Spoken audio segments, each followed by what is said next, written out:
자, 체리새우 비밀끓입니다. 우리 민상이부터 진행 시작하겠습니다. 음, 일단은 이 책의 제목이나 표지를 봤을 때 어떤 내용일까를 한번 물어보고 싶은데, 어떤 내용이 있을까를 생각했을지 물어보고 싶었는데요. 저는 일단 이 제목이 체리새우 비밀 그림이다라고 해서 뭔가 약간 체리새우가 주로 나오나 싶었고, 이 배경을 보니까 뭔가 주인공이 학생인 것 같기도 해서 좀 굉장히 궁금하고 그랬어요. 그다음에 예주는요? 저는, 체리새우 비밀 그림이다라는 그 제목이 왜, 어떻게 이런 제목이 됐는지 되게 의문을 가졌고, 그리고 한 학생이 운동장에 앉아 있는 것 같아서, 아니, 운동장에 앉아 있으니까 그런 학생들 간의 사이 그런 거를 할 것 같아서, 흥미롭다고 느꼈습니다. 네, 선생님은요? 저는 사실 뭐 책을 볼 때 제목을 갖고 뭐 미리 예상을 해본다던가, 뭐 표지를 열심히 본다던가 그렇지 않습니다. 그래서 지금 민성이 얘기해서 지금 처음 표지가 이렇게 생겼구나라고 유심히 바라봤고, 그전에는 전혀 표지를 볼 생각 없었고, 체리새우 비밀 끓인다 해서 체리새우? 그게 뭐지? 체리새우라는 게 있나? 라고 해서 이 책을 통해서 체리새우라는 존재를 처음 알게 되었고, 나중에 이제 책을 읽으면서 체리새우라고 정한 이유가 있구나 라고 이제 그렇게 블로그 제목이기도 하고 어떤 체리새우가 이 주인공을 나타내는 또 다른 어떤 그런 표현이었구나라고 해서 뭐 제목 뭐 괜찮다라고 생각하는데, 근데 뭐 이렇게 제목으로서 과연 좋은 제목인 건가라는 부분들은 잘 모르겠습니다. 왜냐면 제목이 궁금증을 유발하거나 그 책 내용을 유추하게 하거나 뭐 어쨌든 사람들의 관심을 좀 끌어야 되는데, 뭐 그런 점에서 보면은 뭐 딱히 그런 요소는 별로 없었다고 저는 개인적으로 생각합니다. 그다음에는 여기 보면은 여기 뒤쪽 표지에 나온 말에 이모티콘과 함께 문자를 보냈다. 답문은 없었다. 뭐 괜찮다. 어차피 마지막 문자는 늘 내 몫이니까. 이런 말이 나오는데요. 이거를 보고 어떻게 생각을 했나 같은 걸 조금 물어보고 싶었어요. 저는 일단은 이게 약간 좀 공감이 되는 게 카톡을 하다 보면은 중간에 안 끊겨서 곤란하기도 하지만 그냥 내가 카톡을 보냈는데 그걸로 이제 더 이상 카톡이 오지 않고 그런 게 굉장히 속상하다라는 걸 알기 때문에 되게 이 주인공이 많이 속상하겠다 싶기도 했고, 뭐랄까. 다른 친구들이랑 카톡을 해도 얘는 약간 뭐랄까. 마지막 카톡이 자기 카톡이라는 점에서 굉장히 좀 그랬던 것 같아요. 주인공이 살짝 불쌍하달까 그런 느낌도 조금 있고. 그다음에 예주는요? 제가 만약에 예전에 한 몇 개월 전에 이 문장을 읽었으면 되게 공감이 갔을 것 같은데, 근데 그 최근에 읽었을 때는 딱 그런, 뭔가 공감이 되거나 그런 부분은 없었고, 그냥 마지막 문장은 늘 본인 몫이라는 거에 조금, 이- 약간 은근하게 응따 같은 걸 당하는 느낌이 들어서 좀 쓸쓸했습니다. 네. 다음은 선생님은요? 근데 어차피 마지막 문제는 늘 내 몫이니까라는 부분들에서 많이 공감을 했습니다. 저 역시도 가끔 이제 왜 내가 꼭 이렇게 끝을 내지 뭐 이런 생각을 한 적이 저 역시 있었고, 그러면서 그리고 이제 뭔가 이렇게 답장을 해줘 사실 내 마음이 편하기 때문에 그래서 이제 내가 끝을 내야 된다라고 생각을 하는 그런 부분이 있었고, 또 하나는 뭐 그런 생각들, 왜, 어떤 사람한테 왜 꼭 내가 꼭 굳이 먼저 연락을 해야 되지? 그 내가 연락 안 하는 것에 대해서 미안한데 가만히 생각해보면 저 사람이 나한테 연락 안 했는데 그럼 저 사람도 나한테 미안해 할까? 저 사람도 나한테 연락 안 했으면 나도 연락 안 해도 되는 거 아닐까? 라고 혼자서 막 때로 이렇게 싸우는 그런 경우가 있어가지고 내가 왜 이런 문제 갖고 싸워야 하지? 뭐 이런 생각을 좀 한 적이 있는데 그러면서 이 주인공이 어떤 그 부분들이 좀 이렇게 연연해 한다고 해야 되나? 자기가 뭔가 자꾸 이렇게 남한테 뭘 이렇게 관심받기 위해서 뭘 자꾸 뭐 이렇게 하려고 하는 어떤 그런 부분들 때문에 반대로 저희 그 아내 같은 경우는 그런 거에 전혀 연연해하지 아니하고 그냥 혼자서도 잘 살 수 있어.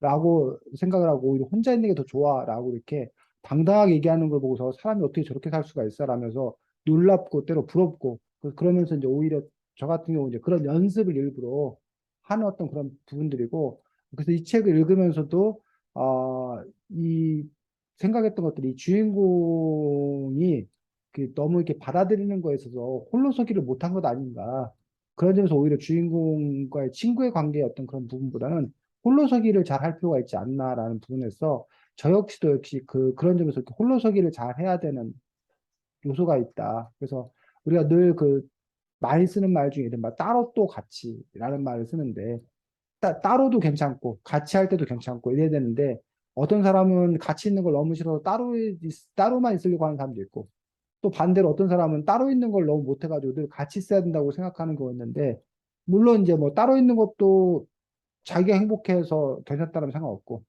같이 있는 게 행복해서 계속 같이 있고 싶다면 그것도 문제 없고 그런데 이제 제일 안 좋은 경우는 따로 있어야 되는 상황에서 같이 못 있는 것 때문에 힘들어하고 또 같이 있으면서 또 막 스트레스 받으면서도 막 같이 있는 것 때문에 막 짜증내는데도 참아야 되고 이런 상황이 제일 나쁜 것 아닌가라고 생각합니다.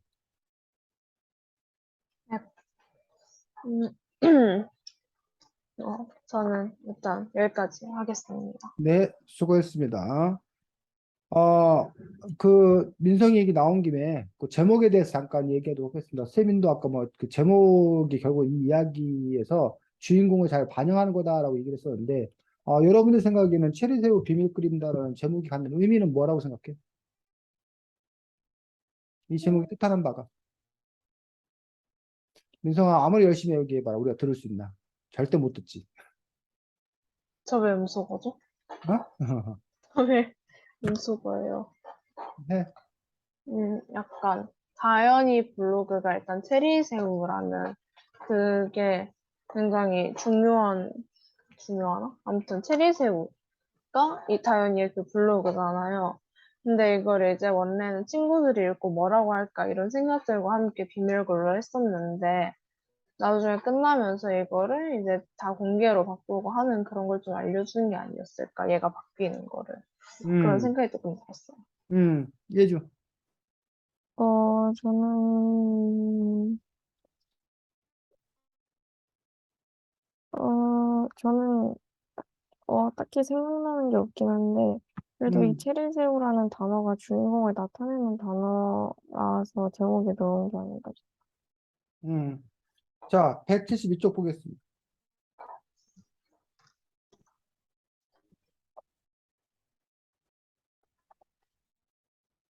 자, 171쪽 거기 보면 아랫부분에 체리새우로 정한 사연을 짧게 수정했다라고 되어 있는데 예주 거기 읽어주죠.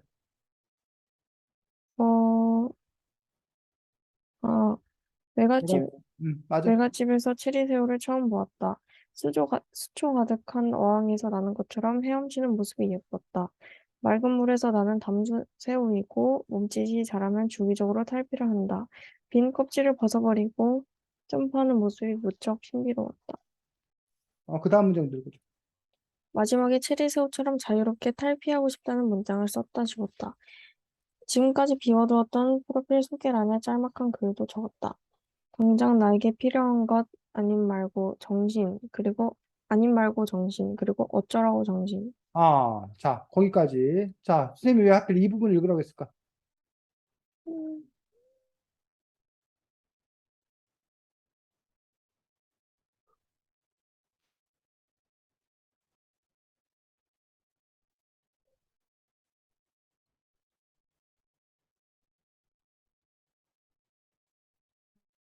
이 부분을 읽으라고 한 이유가 뭐야, 선생님? 음, 음, 다현이가 마음을 딱 잡은 글이어서. 민성이는 어떻게 생각해? 음, 다현이가 딱 예주랑 비슷한 것 같아요. 다현이가 이제 생각의 전환이랄까 그런 걸 겪으면서 딱 이 블로그를 공개로 바꾸고 생각이 바뀌는 그런 의미가 있는 그런 시점이요. 자, 여기 보면 몸집이 자라면 주기적으로 탈피를 한다. 빈 껍질을 벗어버리고 점프하는 모습이 무척 신비로웠다. 마지막에 체리새우처럼 자유롭게 탈피하고 싶다는 문장을 썼다, 지웠다라고 되어 있는데 여기서 그냥 썼다 하면 마지막에 체리새우처럼 자유롭게 탈피하고 싶다는 문장을 썼다 이렇게 끝났으면 해석은 쉬웠을 것 같아. 그러면 이 주인공이 바로 뭐처럼 되고 싶은 마음? 체리새우. 체리새우처럼 되고 싶은 마음, 즉 이전의 나를 뭐하고 벗어 던지고 새로운 나가 되고 싶은 어떤 그런 마음들, 변화의 어떤 그런 마음들을 체리새우에 담았다라고 볼 수가 있겠지. 일단 해석을 첫 번째로는 이해가 그 체리새우를 통해서 이전의 나, 과거의 나와 탈피, 새로운 나 이런 부분들인데 근데 여기서 문장을 썼다, 지웠다 왜 지운 거야, 근데?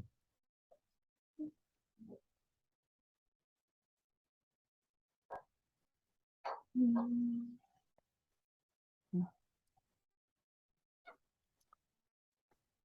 왜 썼다, 지웠을까?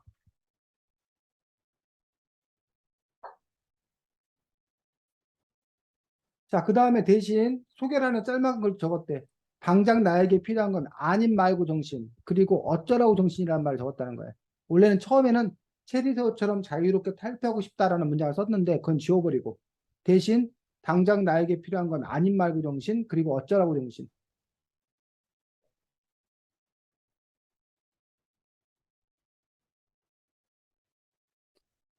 자, 뭐 여러분들은 어떻게 해석했는지 모르겠는데 선생님은 이렇게 해석했습니다.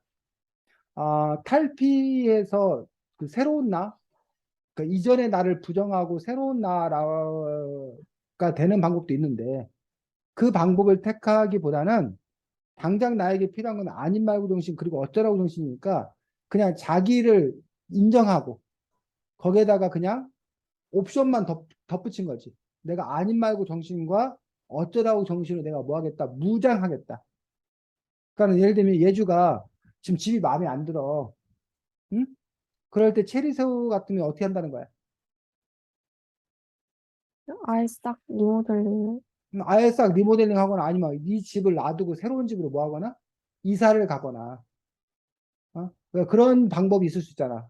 체리새우라면. 근데 그거는 지우고 대신 뭐야?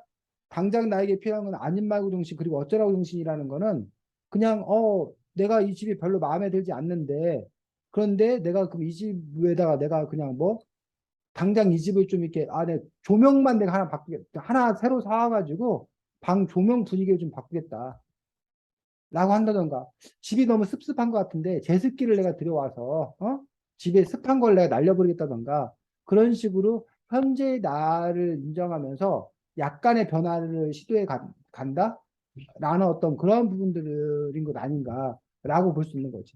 물론 뭐 체리새우가 이제 탈피한다고 해서 이전의 모습과 뭐 전혀 다른 어떤 그런 모습은 아니겠지만 어쨌든 뭐 그래서 이제 해석의 여지는 많이 있다고 생각하지만 이 주인공이 어쨌든 그 변화하겠다는 어떤 그런 의지들 이런 것들을 체리새우의 어떤 그런 특성들 이런 것과 연결해서 쓰고 있는 것 아닌가. 그러면 아까 민성이가 말했듯이 원래는 비밀글 블로그를 공개하지 않았었는데 비밀글을 공개함으로써 세상에 나아가려는 자신의 모습을 당당하게 자신으로 살려고 하는 어떤 그런 모습들을 잘 보여주고 있는 부분 아닌가 싶습니다. 뭐 해석은 또 여러분들이 또 다른 해석도 가능하다고 생각합니다. 다음 예주. 아, 맞다. 어,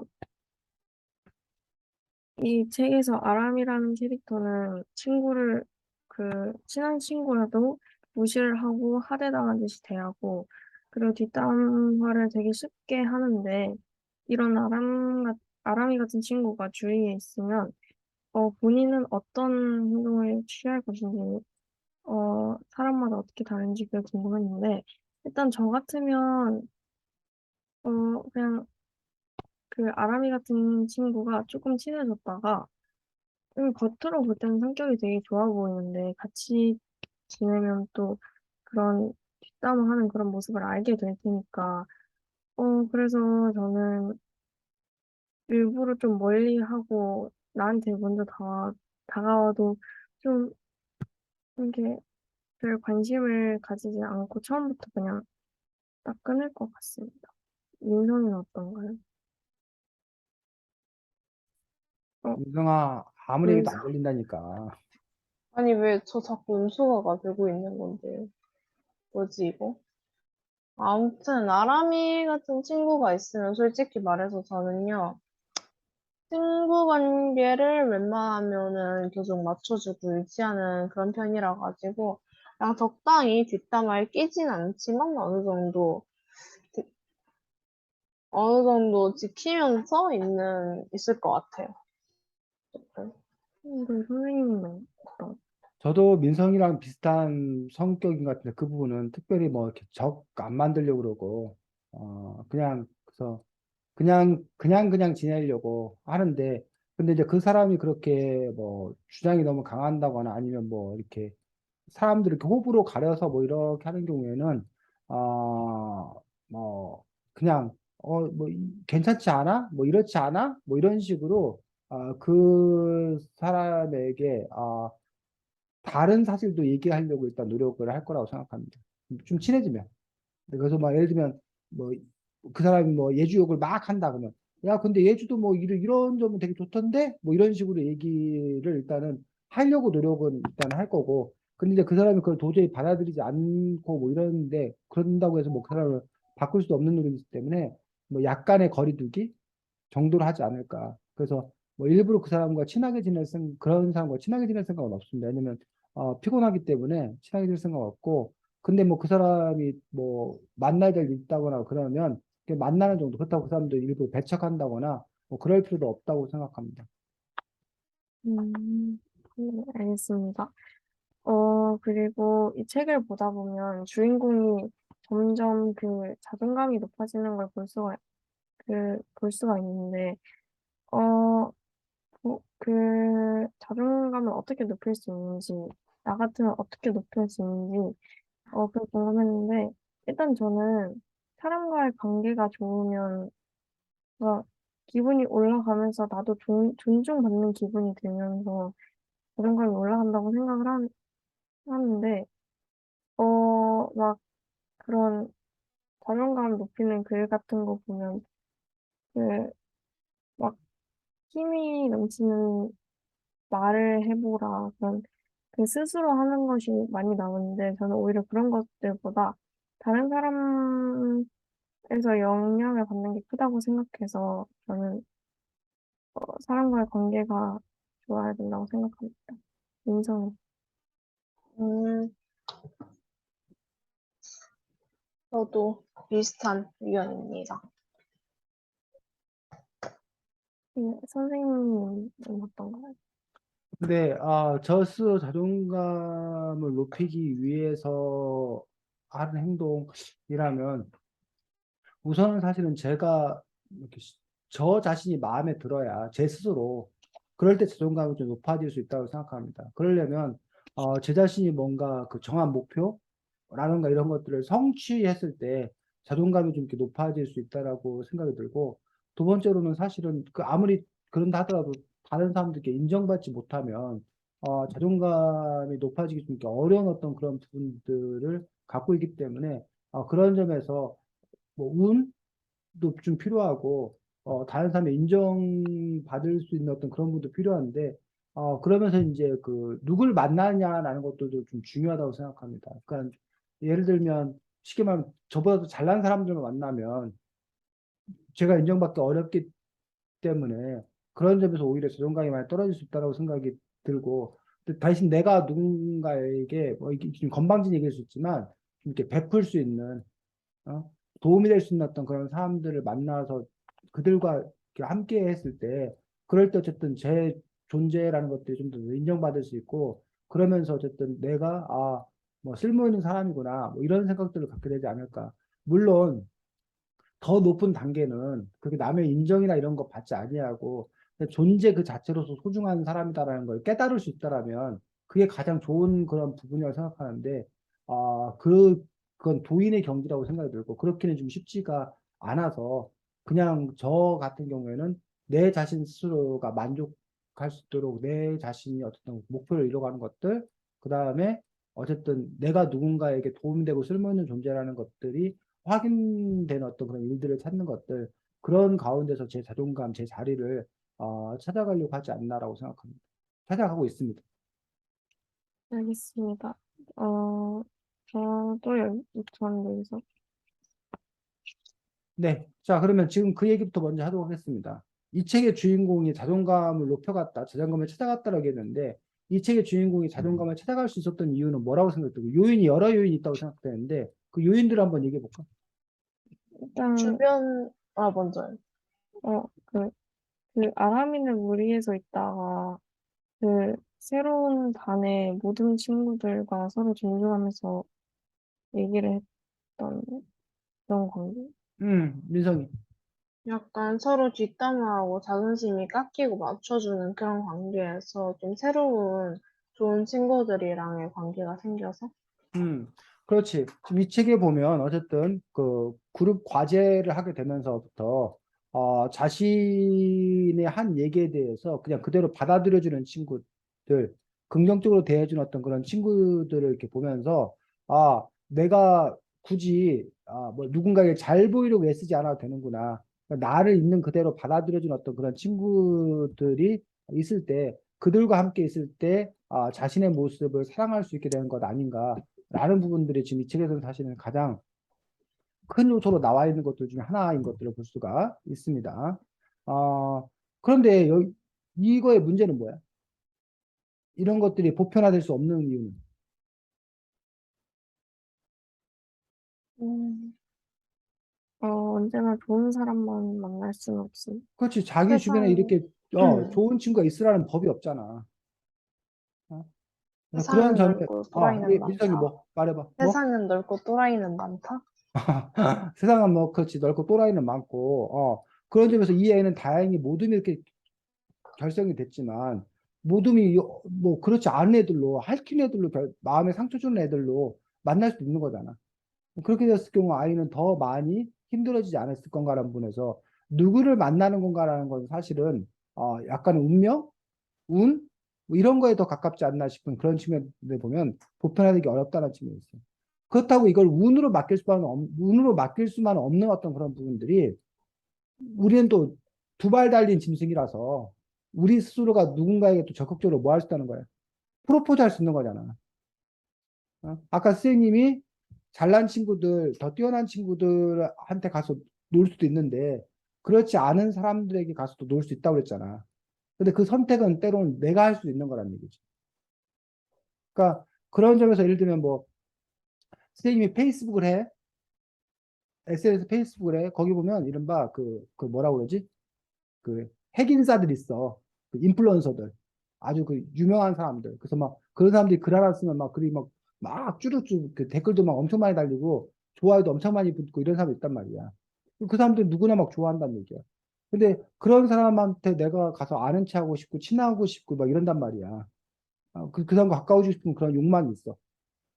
그런데 이제 또 어떤 사람들 같은 경우는 아무도 누가 이렇게 뭐야 좋아요도 안 눌러주고 댓글도 안 달아주고 이런 사람도 있단 말이야. 근데 내가 거기서 그 사람들 누구도 좋아요도 안 눌러주고 누구도 댓글 안 쓴 사람에게 내가 그 사람에게 댓글 달아주고 내가 좋아요 눌러주면 그 사람은 나를 받아들일 준비가 돼 있잖아. 아주 유명한 사람은 나를 받아들일 준비가 안 돼 있어. 왜? 다른 사람들 워낙 많으니까. 100명 중에 한 명일 뿐이야. 근데 그 다른 사람에게는 한 명 중에 한 명이잖아. 한 명 중에 한 명이잖아. 그러니까 그와는 훨씬 더 소통할 수 있는 어떤 그런 부분들 갖고 있다는 거지. 뭐 그런 점에 있어서 내가 내 발로 나에게 맞는 어떤 그런 친구들을 찾아간다는 어떤 그런 점들. 뭐 그런 점들이 도움이 될 수 있지 않을까라고 생각할 수 있는 요소가 있지. 자, 예주 민성이 말한 요소들 말고 또 어떤 요소가 있을까? 음, 내가 자존감 블- 찾아갈 수 있는 이유들.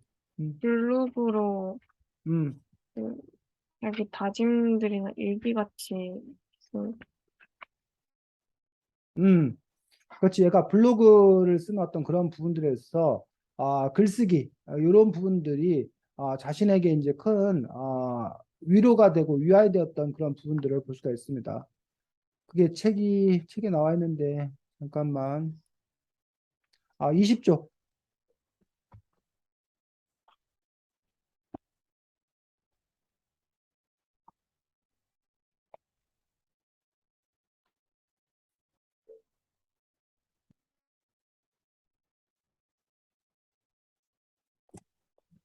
자, 아홉째 줄. 민성이? 네. 읽을까요? 음,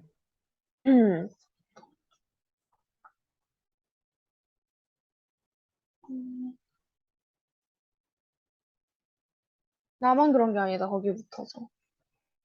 아니, 그 위에, 음, 두 줄 위에. 체리새우 블로그는. 트리스요 블로그는 내가 좋아하는 걸 다 말하는 공간이다. 물론 비공개로. 나는 블로그를 하면서 이별의 불안을 견디었다. 블로그를 하면서 2월의 불안을 견뎠다라는 어떤 그런 부분에서 자신이 이렇게 자기 자신을 쏟아낼 수 있는 어떤 그런 공간들, 그런 공간들이 있었던 것들이 지탱하게 하는 어떤 그런 힘이었고, 물론 나중에는 이제 그걸 통해서 이제 뭔가 좀 이렇게 바뀌게 되는 또 그런 부분도 볼 수 있습니다. 또,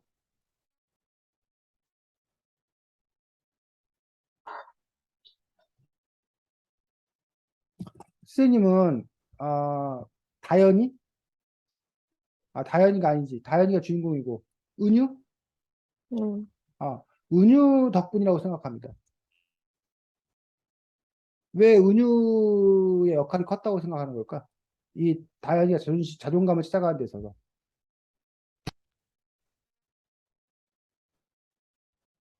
좀 솔직하게 대하니까. 응?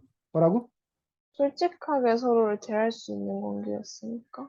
음, 또, 예주는, 음,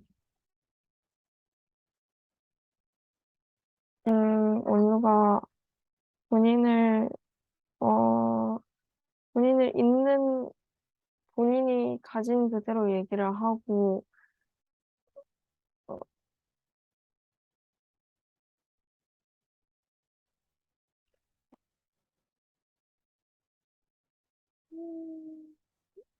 어, 그런 부분인 것 같은데.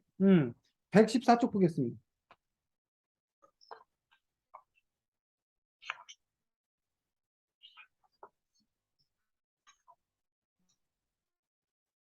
여덟째 줄, 아홉째 줄, 아홉째 줄. 왕따 거기요? 읽어보자, 예주. 왕따 되면 되는 거지. 나 왕따는 겁 안 나. 좋아하는 사람이랑 헤어지는 게 겁나지. 아, 자, 그런 문장이라던가,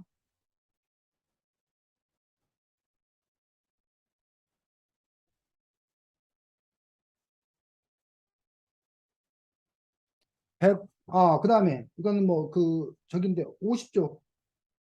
이건 엄마 이야기긴 한데, 밑에서 일곱째 줄.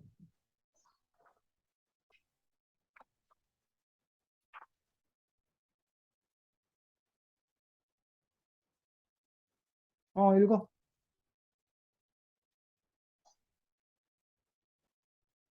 50쪽 밑에서 일곱째 줄. 엄마가 한 말. 왜 아무도 안 읽어? 누구 읽으라고 안 했다고 아무도 안 읽는 거야? 아, 민선이님 차례 아니었어요? 성아 읽어. 자세한 거? 제가 지금 150쪽인지 50쪽인지 헷갈리거든요. 50쪽, 50쪽. 50쪽? 음. 엄마는 잠시 말이 없었다. 읽어. 그리고 비장한 어투로 말했다. 은따 시킬 거면 시키라고 해. 너랑 친구 못하는 자기들만 손해라 하지 뭐. 둘러보면 좋은 친구들이 얼마나 많은데. 그리고 친구 왕따 시키고 은따 시키는 그런 인성 가진 애들이랑 어울리는 차라리 혼자가 나. 말이. 그렇게 돼 있고, 그 다음에 155쪽.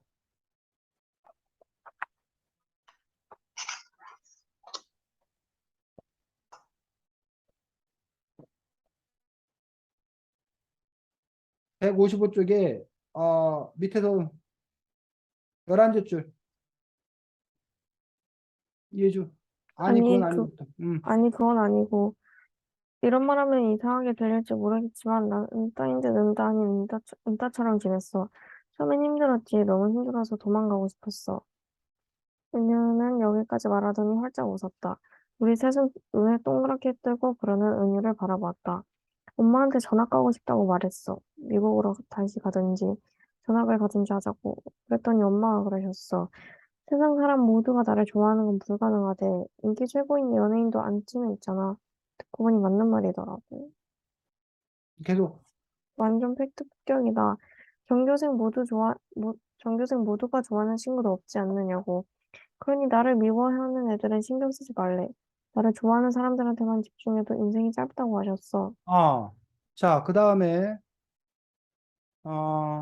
170쪽.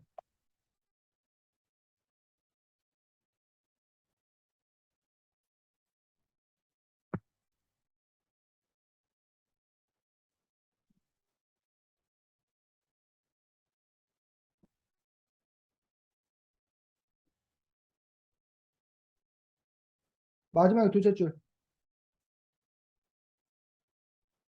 민성아, 음소거. 미치겠네? 그러고 보니 세상에 완벽한 혼자분은 없다. 혼자라고 자기 연민에 빠질 것도 없고 주눅들 것도 없다. 그럼.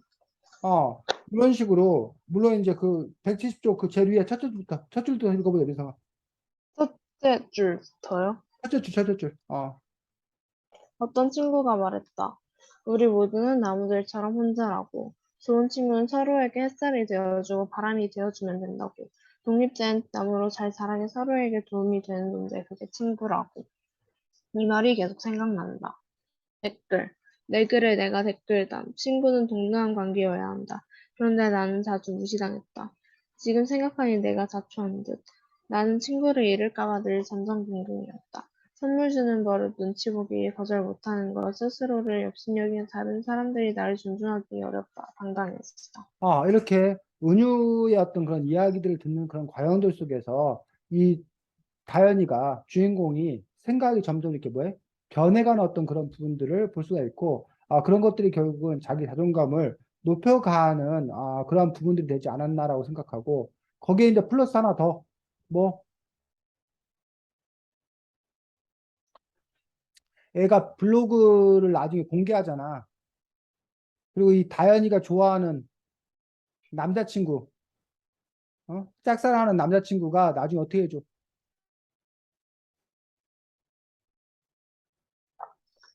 이 블로그 좋다고, 아, 그리고 칭찬. 그 음악 칭찬도 해주고 그 음악을 자주 자기가 갖다가 써도 되냐고, 그 방송반 할 때 그 써도 되냐고, 이러면서 이제 어쨌든 자기가 좋아하는 사람으로부터 자기가 뭐 하는 거야? 인정받게 되고, 그리고 애가 블로그 하는 거에 대해서 친구들이 어쨌든 칭찬해주고, 이러면서 어쨌든 이 아이가 자존감이 높아져가는 어떤 그런 과정들을 아, 겪는 그런 이야기들인 거지. 자, 근데 이런 것들의 문제는 뭐야? 문제는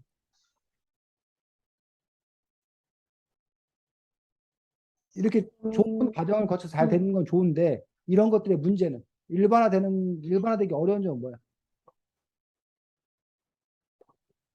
인정받기나 이런 게 그렇게 쉬운 일이 아니라서. 그러니까 얘는 최소한 블로그를 잘 쓰잖아. 글이라도 음. 잘 쓰잖아. 근데 사실 글 잘 쓰기, 블로그 잘 꾸미기가 쉽냐고 그게. 그게 쉽지 않잖아.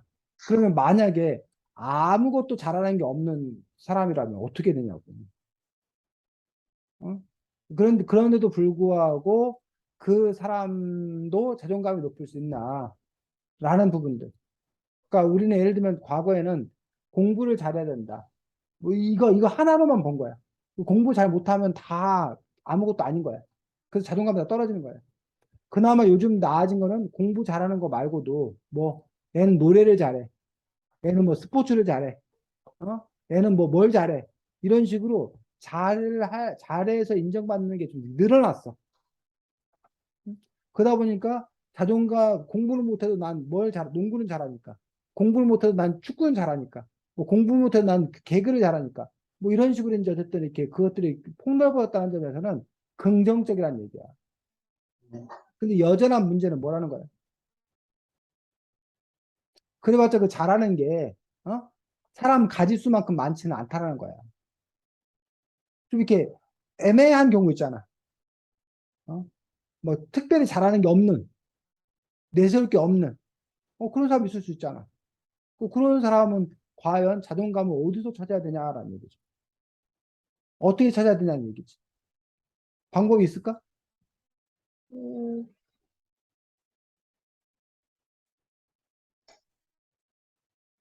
민성이.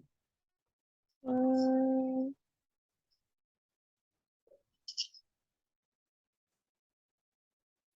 예주.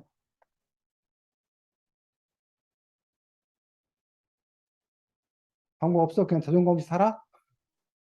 그거 아닌데, 자존감 없는 방법은 솔직히 아, 인정받는 게 제일 괜찮긴 하는데, 아, 다른 사람들한테. 음, 그 인정을 받는 과정이, 음, 이 내가 뭘 아무리 열심히 해도 안 음, 봐주는 사람들도 있고, 인정을 음, 받기도 어렵고, 음, 쉽지가 않죠.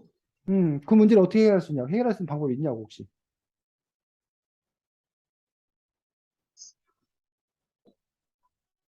그거 해결할 방법이 없지. 그래서 여태까지는 많은 사람들이 뭐 예를 들어 첫 번째였어. 야, 네가 공부 잘해봐라. 사람들이 다 인정해. 너가 돈만 많아봐라. 친구하자는 사람들 셌어. 그러니 네가 지금 신경 써야 될 것은 공부 잘하는 거, 나중에 돈 잘 버는 거. 이거에 신경 써라. 이게 여태까지 많은 선생님과 많은 부모님의 가르침이었어.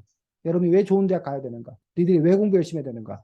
이 부분들에서 그게 최고의 성공의 길이고 최고의 자존감 높아지는 길이라고 얘기를 했다는 얘기야. 많은 선생님들이. 그러다가 이제 두 번째, 아까 얘기했듯이 너네들이 갖고 있는 뭘 개발해라? 재능을 개발해라. 공부면 좋지만 공부 아니어도 괜찮다. 여러분에게는 숨은 재능이 있다. 탤런트가 있다. 그 탤런트, 재능을 뭐 해라? 발휘해라. 그걸 찾아라. 이게 이제 그 다음 사람들이 하는 얘기들이었다는 얘기야. 어? 근데 쌤은 그 부분에서 이제 문제를 제기하는 거잖아. 물론 여러분들이 전략적으로 예주나 민성이가 정말 공부를 잘해서 또는 예주나 민성이가 재능을 갖고 있어서 그 자기 갖고 있는 달란트를 한껏 발휘해서 인정받고 스스로 자존감을 높여간다면 제일 좋을 거라고 생각이 들어.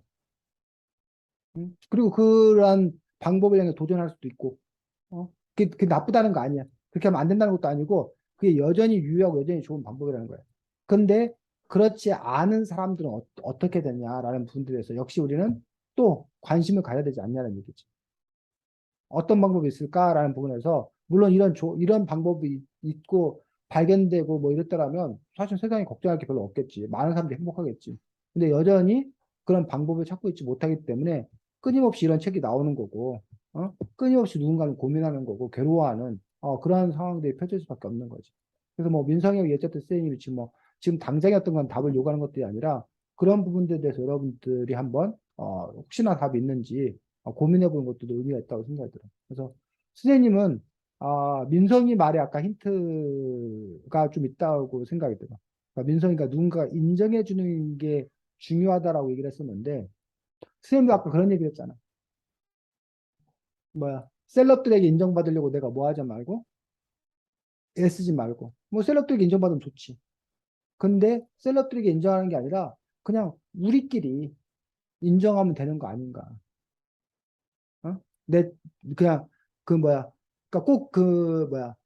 축구하러 그 누구처럼 그 누구야?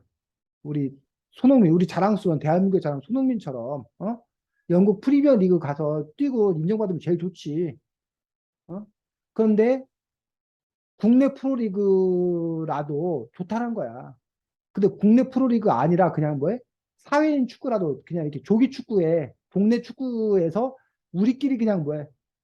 네가 손흥민이다. 네가 우리 전민동의 손흥민이다. 어? 네가 무슨 뭐야 전민동의 호날두다. 이러면서 서로 인정해 주는 것으로도 살아갈 그런 그 용기가 되지 않냐라는 얘기지. 그런 부분도 있을 수 있지 않겠냐는 얘기지.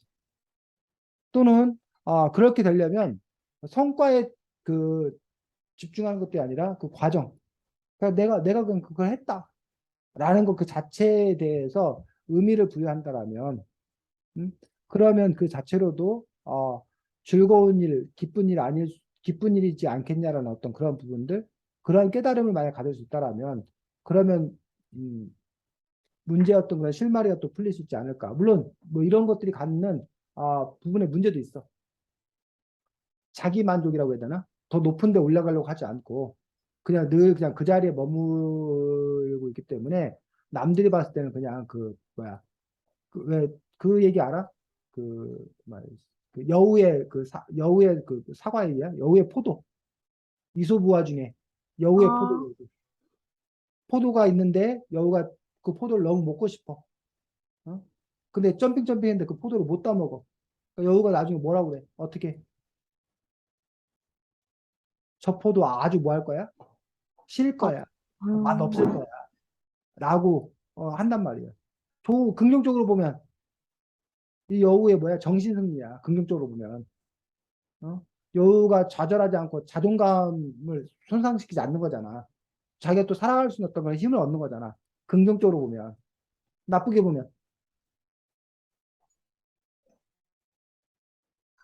여우의 그런 다른 행동이 나쁘게. 걸 민석이 뭐?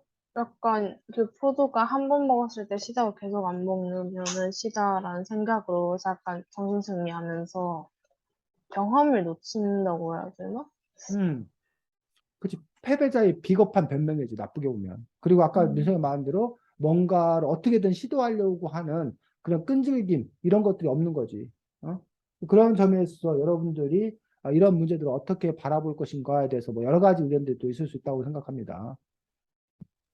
자, 그 다음에 아람이와의 갈등이, 아람이라는 존재와 이 다연이라는 부분에 대해서 얘기 나오는데, 이 책 마지막에 어떻게 나와? 아람이와의 문제가? 아람이에게 184쪽에.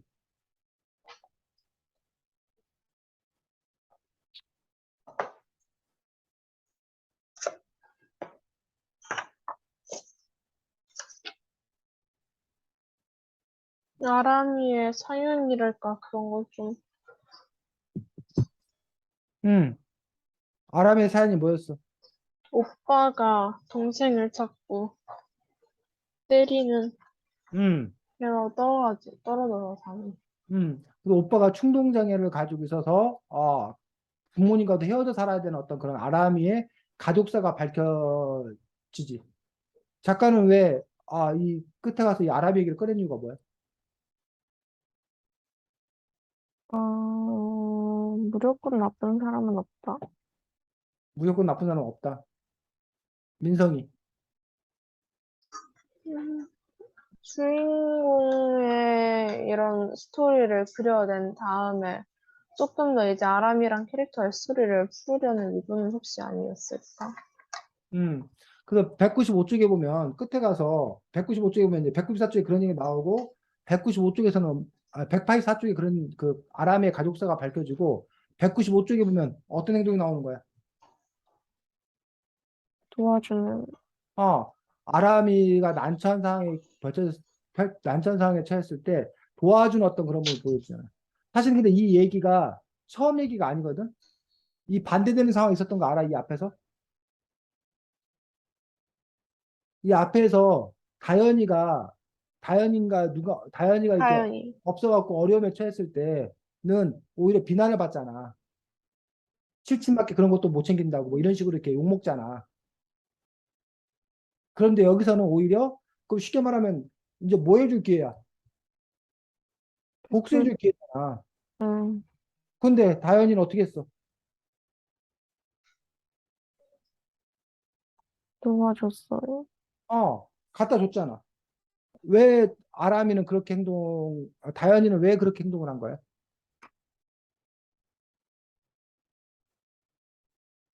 다현이가 그렇게 행동한 것이 갖는 의미는 뭘까? 음,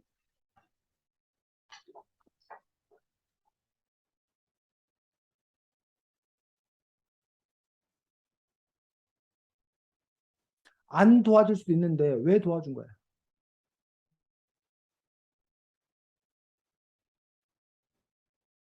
아니면 도와줘야 된다고 생각해? 여러분이라면?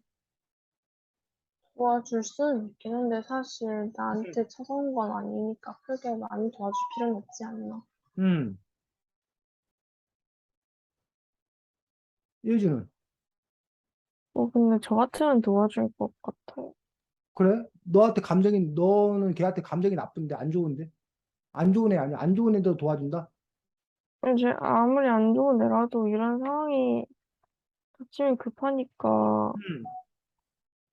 안타까워서라도 도와줄 것 같아. 그래? 어, 민성이는 어떻게 생각해? 예주의 말에 대해서. 음, 이걸 안타깝고 그렇다고 해도 사실 친구 관계도 깨졌고 해가지고 그런 이유만으로 얘한테 그렇게 도와주는 거는 조금 살짝 그렇지 않나 싶기도 하고. 자, 예주가 기본적으로 그러니까 뭐 예를 들면 나하고 별 감정이 없는 애야. 근데 그 애가 어려움에 빠졌어. 그럼 그 애를 도와주는 것까지는 큰 문제가 안 될 것 같아. 그러니까 도와줄 수 있을 것 같아, 쌤도. 근데 아람이 때문에 내가 곤혹스러워졌어. 이 책에서 보면 아람이 때문에 내가 다현이가 스트레스를 많이 받았어. 근데 그 아람이가 그런 상황에 처했으면 보통 사람의 마음은 꼴 좋다. 쌤통이다. 이런 마음이 드는 게 자연스러운 마음 아닌가? 근데 어, 나까지 나쁜 사람이 됐어. 나까지 나쁜 사람이 되기 싫어서. 민성이는 어때? 나까지 나쁜 사람이 되는 걸까요? 그거 안 해준다고? 친구 뭐라고? 관계도 음, 예주가 좀 방금 전에 그랬잖아요. 나- 그렇지. 예주 말은 그거지. 내가 아람이 너랑 똑같은 사람 되기 싫다. 넌 나쁜 똑같은 놈이지만, 사람들이 싫죠. 넌 나쁜 놈이지만, 내가 너랑 똑같이 행동한다면 나도 나쁜 놈이기 때문에 나는 너랑 너와 같지 않기 때문에 난 그렇게 행동하지 않을 거다라는 게 예주의 얘기거든. 민성이 어때? 근데 아니 사실 똑같은 사람 되기 싫다는 맞긴 하거든요. 음, 그냥 얘를 돕는 게 사실 좋은 일이기도 하고 맞긴 한데 굳이 끝까지 파헤쳐 보자면은 가끔씩은 어차피 은따나 그런 것 때문에 망한 이런 친구 관계 한 번쯤 되돌려준 것도 나쁘진 않다는 생각이 좀 드네요. 되돌리지 솔직히 말해서. 않다고 생각한다. 그게 그런 큰 문제가 아니고. 예주 말을 했어. 그, 응? 누가 말을 응? 했어? 아니야? 민성이 더 얘기할 거야? 아니요. 그런 점에서 이제 어쨌든 예주와 민성이의 어떤 뭐 가치관이라고 해야 되나? 성향이라고 해야 되나? 이런 것들이 차이가 있는 거야. 사람마다. 사람마다 차이가 있는 어떤 그런 부분을 볼 수가 있고, 선생님 같은 경우에도, 뭐, 쉽게 더 말하면 내가 쟤를 망가뜨릴 거야. 어떻게 나한테 그럴 수가 있어. 라고 복수하고 싶은, 일부러라도 내가 그 상황을 만들고 싶은 그런 마음도 선생님 안에는 있는 것 같아, 사실. 선생님 마음 안에. 그래서 선생님이 그걸 보고 막 스스로 난 착한 사람이 아니구나. 내가 스스로 착한 사람을 생각했었는데 내 마음에 이런 마음이 드는 걸 보니 난 착한 사람이 아니구나. 근데도 이제 이런 마음을 겨우겨우 꾹꾹 누르고 어? 그나마 내가 해코지는 하지 말아야지. 내가 뭘 하지 말아야지. 그런데 내가 해코지를 하지 않았는데도 저절로 그런 일이 벌어졌어. 그러면 사실 쌤 입장에서는 좋을 것 같은데. 그런 마음이 드는 마음이 들 것 같고 그런데 이제 그 다음 단계 예주가 말했듯이 그 다음 단계에서 그래도 내가 너랑 같은 사람이 되면 안 되지 내가 너보단 도덕적 더 위에 있지라고 우리말 정신승리 뭐 이 자기 극복 뭐 이렇게까지 경지에 오를 수 있다라면 그럼 예주처럼 행동할 수 있지 않을까라는 생각도 하긴 합니다. 근데 어쨌든 쌤도 쉽지는 않을 것 같다라는 그런 마음이 들고 근데 다만 이제 쌤님이 오히려 쌤이 좀 다른 해석을 했습니다. 이 다현이가 아람이 책상에 갖다 놓는 이유는 복수하기 위해서도 아니고 어, 나 이제 너 신경 안 쓴다. 그러니까 나는 너를 이제 미워하지도 않는다. 이해가? 그러니까 미워하면 그 애를 도와줄 수 없어. 근데 미워한다는 것도 뭐가 남아 있는 거야? 그 아이에 대한 감정이 남아 있는 거야. 그러니까 그 얘기 알아? 아, 악플보다 더 무서운 건 무플이다. 들어봤어? 응. 뭔 말이야? 어, 어,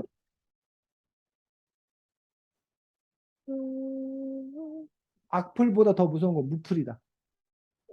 그런 음, 악플 같은 건 관심이라도 주는 건데, 음, 그런 관심조차도 주지 않는 거. 그렇지. 관심조차도 두지 않는 거야.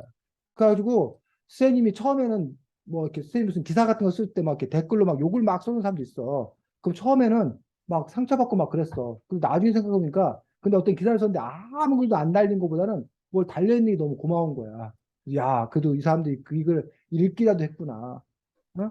라고 하면서 야, 그 관심 가져주는 것만도 얼마나 고마운 일인가. 라는 거를 쌤이 이제 그 느끼는 어떤 그런 부분이 있었는데 이 애가 만약에 다른 애였다라면 이런 감정 소비하지 않았을 거라는 얘기지. 어? 그런데 내가 얘한테 도와줘야 되나 말아야 되나 이거 신경 쓰는 거 그 자체가 아직도 그 애에 대한 어떤 그런 미련, 마음 이런 것들이 있다는 어떤 그런 뜻인데 내가 그 아이에게 그냥 도와줌으로 인해서 그리고 나서 나는 뭐 하지 않겠다? 신경 쓰지 않겠다. 어? 라는 어떤 그런 분이기 때문에 이제는 미워하는 마음조차도 남아있지 않은 그러면서 진짜 이 아람이로부터 이 애가 이 누구야 주인공이 자유로워졌다고 해야 되나? 자유로워졌다는 걸 보여주기 위한 어떤 한 행위 아닌가라는 부분들. 근데 문제는 이제 정말 자유로워졌나 이런 부분들은 이제 본인 스스로만 알겠지만 그렇게도 이 부분들을 해석할 수 있지 않을까라고 생각을 합니다. 자, 그래서 어쨌든 마지막에 190쪽 보면 챗 원망을 하든 말든 나더러 어쩌라고 필요 없으면 쓰레기통에 버리겠지 뭐. 그래놓고 조퇴를 하든 말든 나는 상관없다. 그러니까 나는 그냥 내 할 바를 하겠다. 내 할 도리를 그냥 하겠다. 그리고 그 결과에 대해서 난 뭐 하지 않겠다? 그건 내 문제가 아니다. 신경 쓰지 않겠다. 라고 하면서 그 이전에 늘 내가 이렇게 하면 어떨까라고 뭐 했던 전전긍긍했던 그리고 힘들어했던 그런 과거의 다현이로부터 벗어나서 이제는 그냥 내 갈 길을 가는 어떤 그런 다현이로 뭐 하고 있는 거야? 바뀐 어떤 그런 부분들 볼 수가 있지. 그래서 실제로 그 심리학 뭐 이런 책에서 그런 조언을 많이 해. 자기가 할 수 있는 일만 하라. 자기가 하고 싶은 만큼만 하라고. 그리고 그 다음은 뭐 하라고? 그건 내 영역이 아니라고. 그건 누구의 영역이라는 거야? 그 사람의 영역이라는 거야. 다른 사람의 영역이라는 거야. 근데 다른 사람의 영역까지 내가 침범해서 이럴 건지 저럴 건지에 대해서 내가 뭐 할 필요 없다는 거야. 너무 전전긍긍할 필요가 없다라는 거야. 그럼 본인도 힘들고 오히려 다른 사람의 어떤 그런 부분들을 침범하게 되는 어떤 그런 부분에 있어 문제가 있다라고 그런 조언을 하는 그런 책도 있는 것들을 볼 수가 있습니다. 자, 좀 다른 얘기를 해보도록 하겠습니다. 근데 어쨌든 뭐 작가가 이렇게 마지막에 가서 아람이 얘기를 하고 아람이를 돕는 얘기가 끝나거든. 근데 이 얘기를 안 해도 되잖아. 그냥 끝내도 되잖아. 근데 여러분들이 봤을 때 이 아람이의 과거사가 그 가정사가 밝혀지고 아람이에게 도와준 어떤 그런 이야기로 끝내는 것에 관해서 여러분들은 어떻게 생각하는지, 이러한 결말이 좋은 결말이라고 생각하는지, 아니면 오히려 이렇게 아람이 가족사라든가 이런 것들을 지원해 어떤 그런 부분들이 어색한 결말 또는 작가가 굳이 문제를 막 어쨌든 그 원래 그 이야기라는 거 소설이라는 것들이 갈등을 빚고 그 갈등이 해결되는 어떤 그런 과정을 그리고 있잖아. 어? 근데 이제 보면 이게 보통 중심 갈등만 해결되는 경우가 많고 나머지 갈등들은 이제 해결되지 않고 끝나는 경우도 많거든.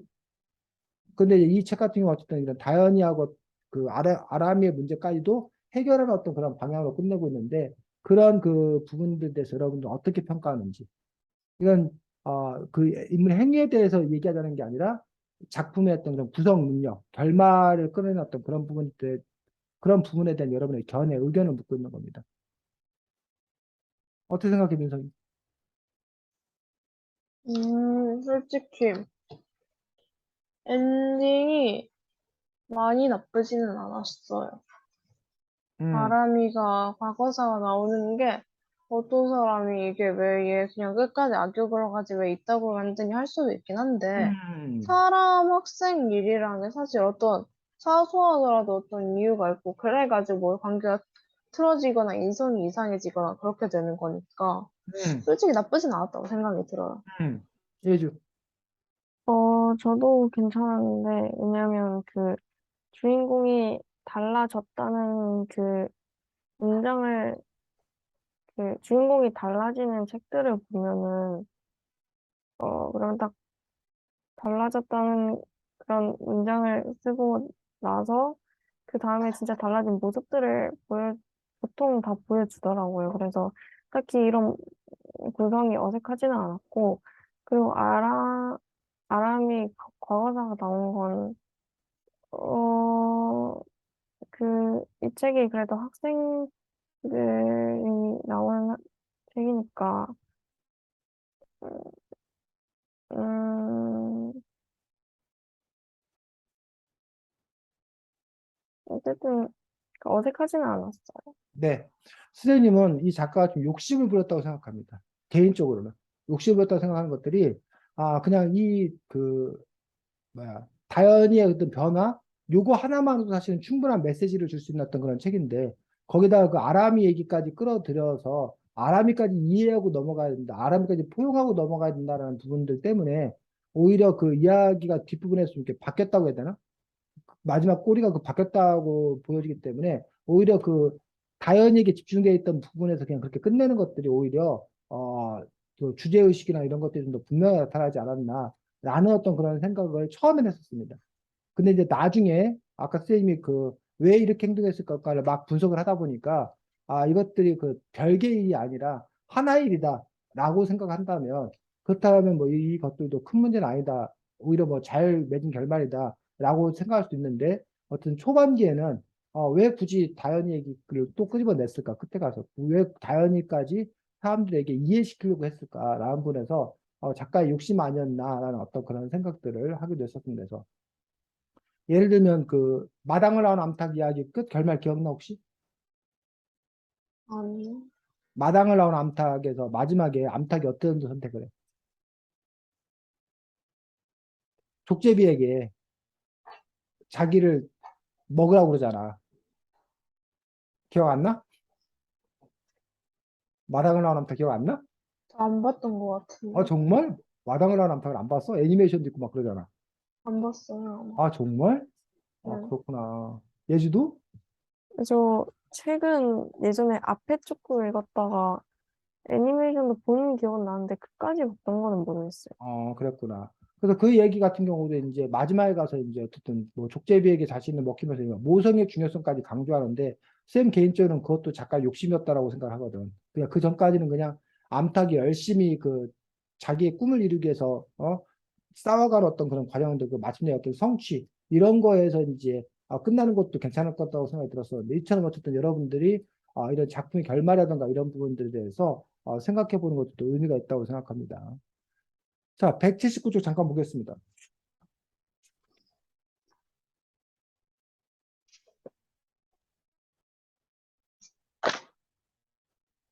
밑에서 일곱째 줄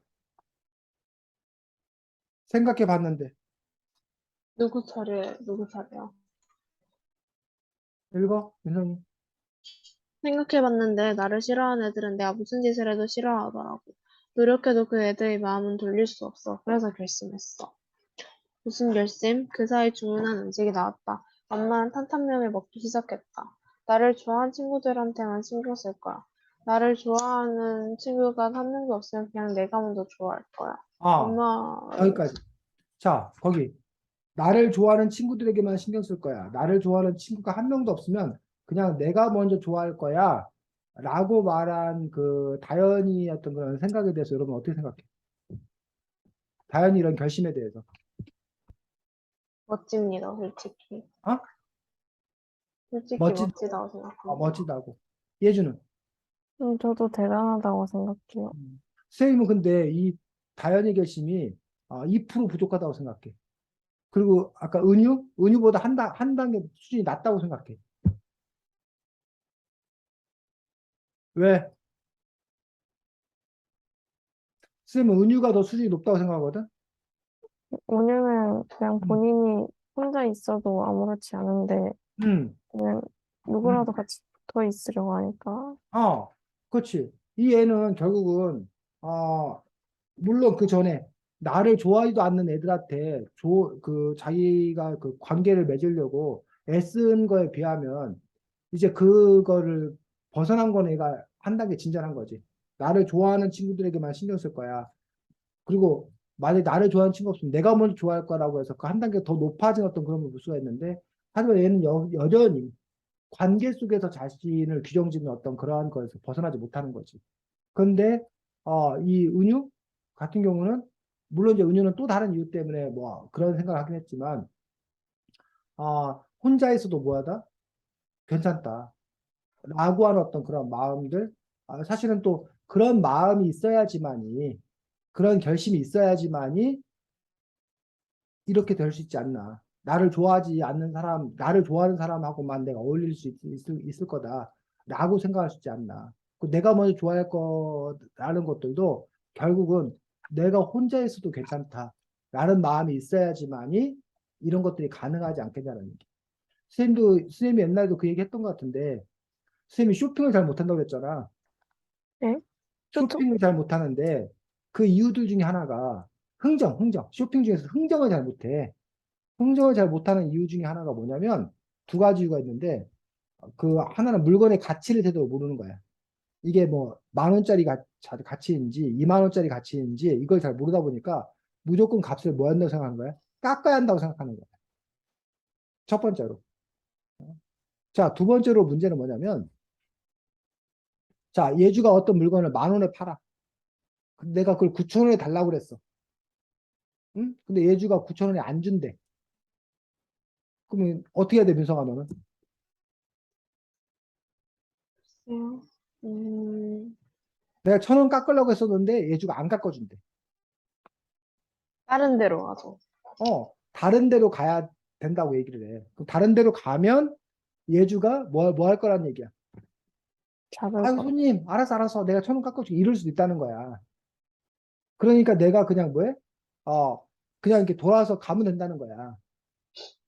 그런데 쌤은 뭐라고 하냐면, 근데 내가 돌아서 갔는데 예주가 뭐 하면? 안 잡으면 안 부르면 어떻게 하냐는 얘기야. 난 그 물건을 꼭 뭐 하고 싶은데? 하고 싶, 사고 싶은데. 윤성 어떻게? 너는 그 물건 꼭 사고 싶은데 네가 돌아서 가는데 예주가 안 불러. 그럼 어떻게 할 거야? 좀 잠깐 다른 데 구경 살짝 살펴다가 어, 다시 백해가지고 어. 그냥 사야죠. 다시 더 근데 부을 사실 기회군요. 어, 깎아주는 것 자체가 별로 있을 수가 없는 일이라서 사실 그냥 사는 게 맞아요, 생각해보면. 예주는 어떻게 할 거야? 이런 상황이라면. 일단 처음에 깎아달라고 하는 것 자체가 쿨거래가 아니기 때문에 저는 그냥 정가 주고 살 것 같아요. 처음부터 깎아달라고 안 할 거다. 불거래를 할 거다. 그렇지. 자, 그래서 내가 돌아섰을 때 내가 그걸 안 사도 괜찮다는 마음이 있어야 된다는 거야. 못 사도 된다는 마음이 있어야지만 돌아설 수 있다는 거야. 똑같다는 거지. 내가 너를 좋아하는데 그래도 내가 괜찮으려면 내가 너를 좋아하지만 너가 나를 뭐해도 안 좋아해도 괜찮을 수 있는 그런 마음이 있어야 된다는 거야. 그럴 때 자유로울 수 있다는 거야. 근데 내가 너를 좋아한다고 했는데 너가 나를 뭐 한다면, 안 좋아할지 겁낸다면, 상대가 나를 좋아하면 다행인데 상대가 나를 안 좋아한다면, 내가 마음에 상처를 입는다면 그 사람은 여전히 그 관계 속에서 뭐 하지 못한 거야. 자유롭지 못한 거란 얘기지. 그런 그 부분들에서 과연 이 아이가 결국은 더 나아가기 위해서는 혼자 해도 괜찮다는 어떤 그런 마음들. 근데 과연 혼자 해도 괜찮을 수 있는 사람들이 몇 사람이나 되겠냐는 얘기지. 오해하지 말 것은 혼자여야 한다는 건 아니야. 응? 혼자여야 된다. 혼자가 더 좋다. 이걸 지금 얘기하고 있는 건 아니고, 어쨌든 상황에 따라서는 혼자 해도 괜찮다는 어떤 그런 각오, 그런 마음들, 그렇게 또 살아가는 방법을 익힐 수 있을 때, 그럴 때 다른 사람과 함께도 괜찮지 않나, 라고 생각할 수 있다는 거지. 자, 체리새우 비밀그림이다라는 책을 읽었습니다. 자, 여러분들이 두 가지, 다음 주 글쓰기를 할 수 있는 것들이 두 가지가 있는데, 둘 중에 여러분들이 하나를 선택하시기 바랍니다. 첫 번째로는 우리가 독서감상문 쓰기를 다시 해서, 예전에 독서감상문 우리가 그때 그건 내 거야 갖고 독서감상문 썼었나? 그래서 그 이후에 네. 독서감상을 다시 한번 이 책을 보고 독서감상을 쓰는 방법이 한 가지가 있고, 두 번째로는 선생님 생각에는 그것보다는 두 번째로는 여러분들이 이 책에 나오는 주인공처럼 여러분이 만약 뭘 운영한다라면 블로그, 블로그를 운영한다라면 여러분들은 그 블로그에 어떠한 글들을 쓸 것인 건가. 그래서 이건 사실은 뭐 이 아이의 블로그는 이른바 수필이야, 수필. 에세이, 수필.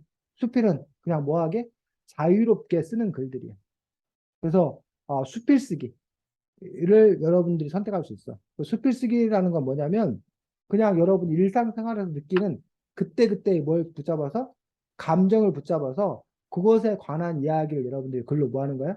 써 내려가는 거야. 그것들 보고 우리가 이제 수필이라고 해요. 수필은 그래서 주제도 없고 형식도 없어. 그러니까 여러분들이 어떤 일상생활에서 느끼는 어떤 그런 깨달음일 수도 있고 어떤 에피소드일 수도 있고 그러한 내용들을 글로 써보는 형태의 어떤 그러한 수필들을 쓰는 그런 방법도 있거든. 둘 중에 뭘로 할 거야? 필, 2번. 수필 쓰기? 네, 예주도? 네, 그러면 예주나 민성이가 그러면 여러분들이 어쨌든 그 평상시에 느끼던 어떤 그런 괜찮고 해서 수필 자유로운 주제를 가지고 자유로운 형식으로 여러분들이 수필 쓰기를 여러분들 해보고 다음 주에는 수필이라는 글에 대해서 함께 또 알아볼 수 있도록 하겠습니다. 그리고 이제 글쓰기 방법의 그런 팁들 이런 것도 또 몇 가지 다음 주에는 알아볼 수 있도록 하겠습니다. 자, 수고 많았고 다음 주에 보겠습니다. 네. 안녕. 안녕히 안녕히 계세요. 계세요. 네.